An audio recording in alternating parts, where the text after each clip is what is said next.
Have you ever wondered how a revolution that championed liberty, equality, fraternity could devolve into a reign of terror? This is the paradox of the French Revolution, a time of radical social and political upheaval in France. It started with the noblest of intentions and the loftiest of ideals, yet it spiraled into a period of horrifying violence and bloodshed. What went wrong? How did the path to freedom become a road to terror? To understand this, we need to delve into the timeline of the French Revolution. The French Revolution did not occur in a vacuum. It was a product of its time, shaped by economic inequality, social injustice, and Enlightenment ideas. In the 18th century, France was a society of stark contrasts. The majority of the population, the Third Estate, bore the brunt of heavy taxation and economic hardship. Meanwhile, the clergy and nobility, the First and Second Estates, enjoyed privileges and exemptions from taxes, leading to widespread resentment among the common people. Yet, this discontent was not just economic, it was also intellectual.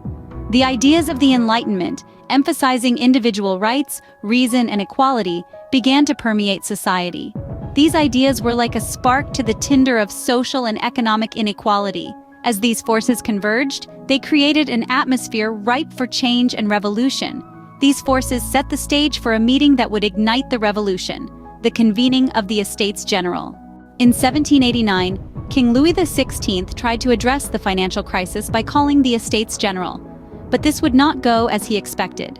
The Estates General, an assembly representing France's clergy, nobility, and commoners, hadn't met for nearly 175 years.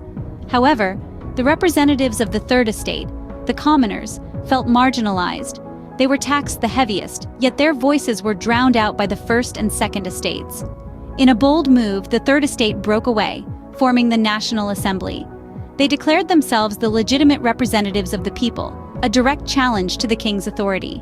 They aimed to draft a constitution and to address the economic and social injustices that had plagued France for centuries. Their actions sparked a flame of hope among the oppressed commoners and further ignited the revolutionary spirit across the nation.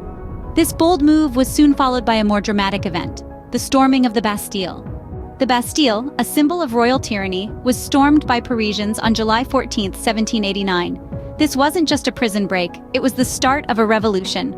The Bastille was more than a fortress. It was a symbol of the abuses of the monarchy. Its fall was the spark that ignited the French Revolution. Parisians, fueled by economic hardship and social inequality, rallied together to seize the fortress. The event wasn't just about freeing prisoners, it was a powerful statement against authoritarian rule, a defiant act that echoed across France. In the wake of this monumental event, the National Assembly, formed by representatives of the Third Estate, transitioned into the National Constituent Assembly. This body would initiate a series of reforms that shook the very foundations of French society. The Assembly's primary task was to draft a constitution that would limit the power of the monarchy and establish a system of government based on the principles of liberty, equality, and fraternity. One of the most significant reforms was the Declaration of the Rights of Man and of the Citizen. This document, influenced by the Enlightenment ideals, proclaimed the inalienable rights of individuals and the sovereignty of the nation. It was a bold step towards creating a society where power emanated from the people, not the throne. The revolution was just beginning, but it would soon take a more radical turn. The revolution grew more radical, leading to the abolition of the monarchy and the execution of King Louis XVI and Queen Marie Antoinette.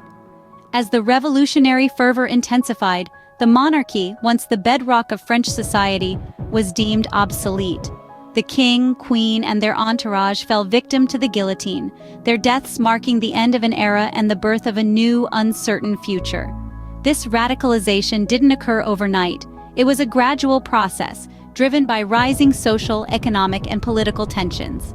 The revolutionaries, initially united by their shared disdain for the monarchy, soon found themselves divided. The moderate Girondins sought a constitutional monarchy, while the more radical Jacobins, led by the fiery Maximilien Robespierre, demanded a republic. Robespierre, a lawyer and politician, rose to prominence during this period. A staunch advocate for the poor and downtrodden, he was a man of unwavering principles.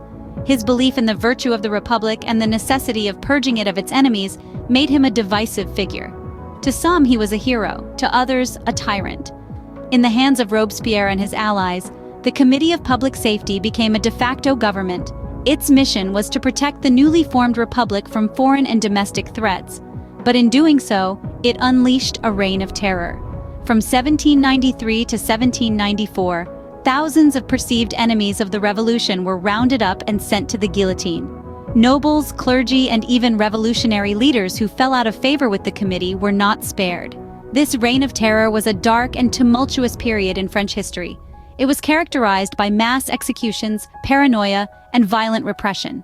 Yet, it was also during this time that revolutionary ideals were solidified. The old order was dismantled, making way for new societal structures based on equality, liberty, and fraternity. The Reign of Terror was a dark period, but it would pave the way for a new leader, Napoleon Bonaparte. As the dust settled, a new figure emerged from the chaos. Napoleon Bonaparte, a military general, would seize power and usher in a new era for France.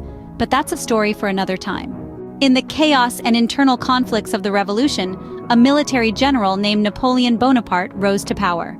Napoleon, a man of exceptional strategic acumen, seized the moment and turned the tide of the revolution in his favor. In the midst of the political turmoil, he positioned himself as a stabilizing force, promising order and stability. By 1799, he had staged a coup, effectively ending the revolution and beginning his rule. Napoleon was more than just a military genius. He was an astute political leader who knew how to consolidate power. In 1804, he crowned himself emperor, signaling the end of the French Republic and the beginning of the Napoleonic era. His rule was characterized by a blend of revolutionary ideals and autocratic tendencies.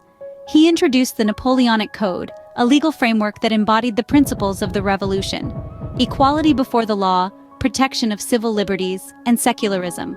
However, he also curtailed certain freedoms and ruled with an iron fist. The impact of the French Revolution, however, extended far beyond the borders of France. It marked the rise of nationalism, inspiring other nations to question their own systems of governance and to fight for their rights. The revolutionary ideals of liberty, equality, and fraternity resonated across the globe, sparking movements for independence and democracy. Yet the revolution was not without its dark side. The Reign of Terror, the execution of the king and queen, and the subsequent political instability painted a grim picture of the potential consequences of radical change. The revolution, in many ways, served as a cautionary tale, highlighting the dangers of extremism and the importance of balance in the pursuit of progress. The French Revolution was a complex and turbulent period that forever changed France and the world. Its legacy continues to inspire, provoke, and challenge us. It's a testament to the power of the people to shape their destiny, but also a reminder of the complexities and contradictions inherent in any major societal shift.